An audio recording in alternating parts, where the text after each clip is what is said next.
Hello on this really sunny afternoon, evening, and today again I decided to do the sun gazing at sunset, and that was a good decision because the sky is blue as can be.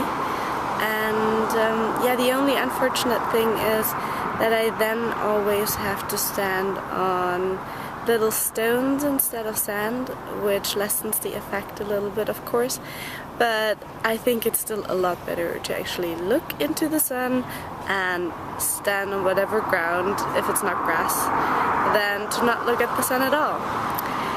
Today's topic has something to do with my tag list. You might have been wondering why I have India in my tag list. And that is because I found out about the sun gazing in India actually. I found out about it from Indian friends of mine, and that's how I got interested in it.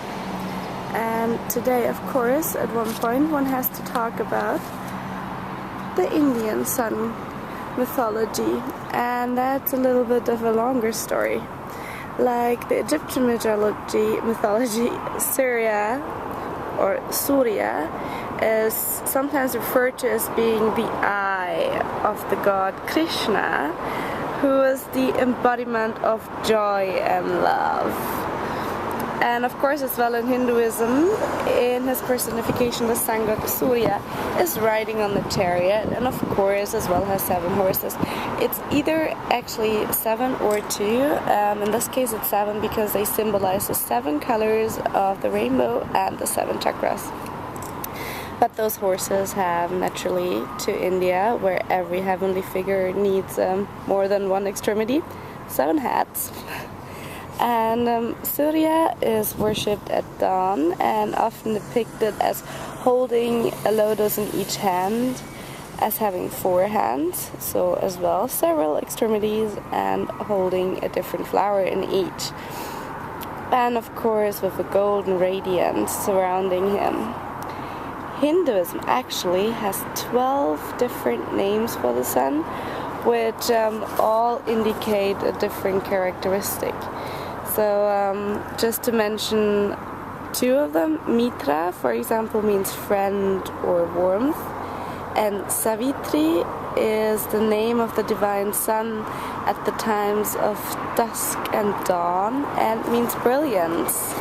So that's quite fitting for today. And actually when you do the sun salutation, you are supposed to say those 12 names, so I think it's always good to keep in mind what they actually mean when you say them. And like the Baltic Saule, the Indian sun god also called some planets his children, for example Saturn, and all in all he's the king of the planets and therefore responsible for shifting the time and seasons. He himself is not a judge like in other mythologies, but he has 2 sons who are in charge of that. So basically that encapsulates all the mythologies and religions I've been talking about so far.